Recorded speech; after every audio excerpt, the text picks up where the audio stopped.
Assalamualaikum warahmatullahi wabarakatuh. Perkenalkan saya Nurma Fira dengan NIM A0112210098 akan mempresentasikan materi chapter 9 mengenai fluktuasi ekonomi. PDB dan komponennya. Produk domestik bruto perekonomian mengukur total pendapatan dan total pengeluaran dalam perekonomian. Karena PDB adalah ukuran terluas dari keseluruhan kondisi ekonomi, ini adalah tempat yang wajar untuk memulai dalam menganalisis siklus bisnis. Adapun pada gambar 9-1 yang menunjukkan pertumbuhan PDB real dari tahun 1970 hingga awal tahun 2009. Garis horizontal menunjukkan tingkat pertumbuhan rata-rata sebesar 3% per tahun selama periode ini.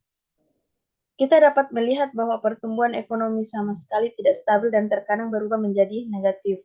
Dan area yang diarsir pada gambar menunjukkan periode resesi. Adapun permintaan agregat, di sini ada rumus pada permintaan agregat, yaitu MV sama dengan PY, di mana M adalah persediaan uang, V adalah kecepatan uang, P adalah tingkat harga, dan Y adalah jumlah pengeluaran.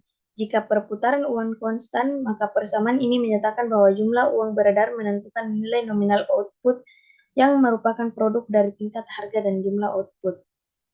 Adapun rumus kedua yaitu M per P sama dengan M per P kali D sama dengan KY, KY. Di mana K sama dengan 1 per V adalah parameter yang mewakili berapa banyak uang yang ingin dipegang orang untuk setiap dolar pendapatan. Dalam bentuk ini, persamaan kuantitas menyatakan bahwa penawaran uang real seimbang M per P sama dengan permintaan keseimbangan uang real, M per P kali D. Dan bahwa permintaan sebanding dengan output Y kecepatan uang V adalah sisi lain dari parameter permintaan uang. Dan K yaitu asumsi kecepatan konstan setara dengan asumsi permintaan konstan untuk keseimbangan uang real per unit output. Adapun gambar 9-5 yaitu permintaan agregat melengkung kurva permintaan agregat yang menunjukkan hubungan antara tingkat harga P dan jumlah barang dan jasa yang diminta Y. Itu ditarik untuk nilai tertentu dari jumlah uang beredar atau dengan simbol M, dan kurva permintaan agregat miring ke bawah, yaitu semakin tinggi tingkat harga atau P, semakin rendah tingkat keseimbangan real, yaitu M per P, dan semakin rendah jumlah barang dan jasa yang diminta, yaitu Y.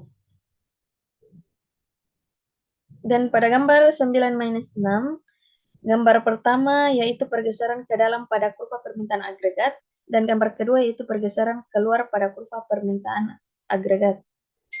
Pergeseran dalam kurva permintaan agregat, yaitu perubahan jumlah uang beredar menggeser kurva permintaan agregat.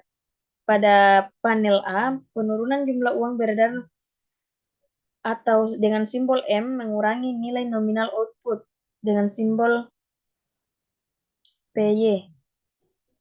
Untuk setiap tingkat harga tertentu atau dengan simbol P, dan pengeluaran dengan simbol Y lebih rendah.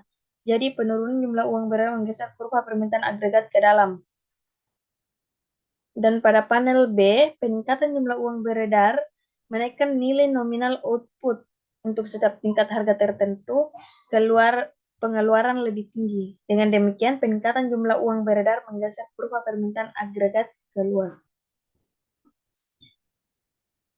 Adapun pasokan agregat. Pasokan agregat adalah hubungan antara jumlah barang dan jasa yang ditawarkan dan tingkat harga. Karena perusahaan yang memasok barang dan jasa memiliki harga yang fleksibel dalam jangka panjang, tetapi harga kaku dalam jangka pendek, hubungan penawaran agregat bergantung pada cakrawala waktu. Adapun kurva penawaran agregat horizontal. Pergeseran permintaan agregat dalam jangka panjang. Pengurangan jumlah uang beredar menggeser kurva permintaan agregat ke bawah. Seperti pada titik A, karena adanya pengurangan jumlah uang beredar, maka kurvanya bergeser pada titik B. Adapun kurva pengurangan agregat, yaitu tuntutan perekonomian mulai dari equilibrium jangka panjang di titik A, pengurangan permintaan agregat mungkin disebabkan oleh penurunan jumlah uang beredar, menggerakkan perekonomian dari titik A ke titik B, di mana output berada di bawah tingkat alaminya. Saat harga turun, ekonomi secara bertahap pulih dan resesi, bergerak dari titik B ke titik C, seperti pada kurva tersebut.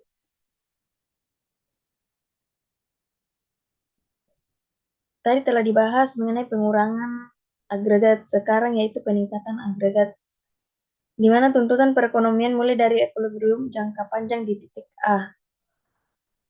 Peningkatan permintaan agregat mungkin karena peningkatan perputaran uang yang menggerakkan perekonomian dari titik A ke titik B, di mana output berada di atas tingkat alaminya. Ketika harga naik, output berangsur-angsur kembali ke tingkat alaminya dan perekonomian bergerak dari titik B ke titik C. Adapun guncangan pasokan agregat. Guncangan pasokan yang merugikan. Sebuah guncangan pasokan yang merugikan mendorong biaya dengan demikian harga. Jika permintaan agregat dipertahankan konstan, perekonomian bergerak dari titik A ke titik B, seperti pada kurva di samping, yang mengarah ke stagflasi, kombinasi antara kenaikan harga dan penurunan output. Yang akhirnya saat harga turun, perekonomian kembali ke tingkat output alaminya pada titik A. Mungkin itu saja materi pada chapter 6, yaitu fluktuasi ekonomi. Kurang lebihnya mohon dimaafkan. Wabillahi taufiq wal hidayah. Wassalamualaikum warahmatullahi wabarakatuh.